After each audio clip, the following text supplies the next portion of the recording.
సాయిరామ్ శ్రీమాత్రే నమః. సంతానం లేని వారు ఏం చేస్తారో తెలుసా? సప్త సాగర యాత్ర చేస్తూ ఉంటారు. చొల్లంగా అమావాస్య వస్తుంది చూస్తారు. ఆ చొల్లంగా సప్తసాగర యాత్ర మొదలు పెడతారు. అలా యాత్ర మొదలు పెడితే సంతానం కలుగుతుంది అని చెప్తారు. అలాగే మనం పుణ్యక్షేత్రాలకు వెళ్ళినప్పుడు ఆ తీర్థంలో స్నానం చేసి వచ్చేస్తూ ఉంటాం కదా. కానీ దంపతులు ఇద్దరూ కొంగు ముడివేసుకుని చెయ్యి పట్టుకుని ఒకేసారి మునుగుతూ ఉంటే, అలా తీర్థాలు మునుగుతూ వస్తూ ఉంటే సంతానం కలుగుతుంది అని చెప్తారు. కానీ ఆ తీర్థాలు స్నానం చేసే వెళ్ళేటప్పుడు కొన్ని జాగ్రత్తలు తీసుకోవాలి. మీరు చెప్పారు, దయచేసి అలా చేయవద్దండి. మీరు ఏం చేసిన భక్తితో చేద్దాం, శరణాగతితో చేద్దాం. అయ్యా, నా వల్ల కావడం లేదు, నువ్వు తప్ప నాకు ఈ కష్టం నుంచి బయటపడేసేవాళ్ళు ఎవరున్నారు తండ్రి అంటూ బాబా వారిని అడుగుదాం. మనం అందరినీ ప్రశ్నిస్తాం, కానీ భగవంతుడితో మాట్లాడటం మొదలు పెట్టాము అని అనుకోండి, భగవంతుని అనుగ్రహం మనకు ఖచ్చితంగా ఉంటుంది. ఒకవేళ ఈ ఏకాదశి ఈ వ్రతపాలన చేయలేని వాళ్ళు, ఆరోగ్యరీత్యా ఇబ్బందులు ఉన్నవాళ్ళు ఈ కథ చదివి వినండి.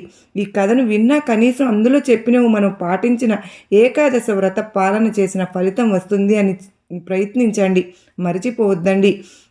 పుత్రదా ఏకాదశి కనుకనే ముందే నేను గుర్తు చేస్తున్నాను. ఎందుకంటే ఫలహారం తీసుకోవాలి కదా ఈరోజు. అలాగే విష్ణుమూర్తిని పూజించుకోవాలి. ఉల్లిపాయ వెల్లుల్లిపాయ తినకుండా ఈరోజు కూడా సాత్విక ఆహారం తీసుకుని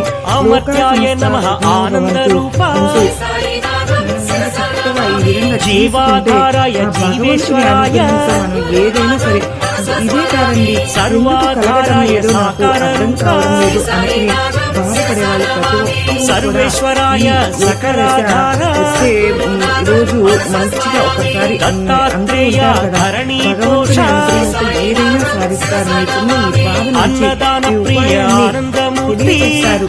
అంటే భగవంతుని మనం వేడుకుంటే బయటపడే మార్గం తెలియజేస్తారన్నమాట. మీరు భగవంతుడిని వేడుకొని క్రితం జన్మలో ఒక ఆవు పాపం దాహంతో ఉండి నీళ్లు తాగుతూ ఉంటే నీళ్లు తాగడానికి ఇవ్వకుండా బయటికి గెంటేస్తారనమాట. ఆ పాపమే ఈ జన్మలో ఒక అతనికి సంతానం లేకుండా బాధ పెడుతుంది. అలాగే గత జన్మల్లో అతనికి తెలియకుండానే ఏకాదశి రోజు ఉపవాసం ఉన్నాడు. ఆ పుణ్యం వల్లనే రాజుగా ఉన్నారు.